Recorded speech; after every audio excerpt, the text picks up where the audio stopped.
Hey everyone, today we're comparing three popular tools, Scrintal, Miro, and Notion. I'll explain what each one is first and then we'll see which one is best for what. Let's dive in. First up, we have Scrintal. It's a visual note-taking tool, great for organizing ideas like a digital corkboard. You create cards, connect them with lines, and see how your thoughts link up. It's perfect for students, researchers, or anyone who loves mind mapping. Next up, we have Miro. Think of it as a giant online whiteboard for teams.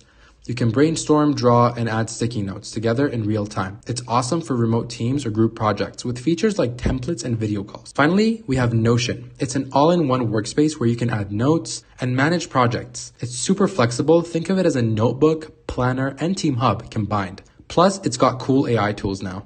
So, how do they stack up? Scrintal shines for visual thinkers. It's best if you want to map out ideas solo or in small groups. Miro is the king of team collaboration. It's perfect for brainstorming with others, especially remotely. Notion wins for versatility. It's great for personal use or teams needing notes, plans, and more in one place. Which is better? It depends. Pick Scrintal for visual notes, Miro for team vibes, or Notion for everything else. They've all got free versions, so try them out. What's your favorite? Let me know below and I'll see you guys next time.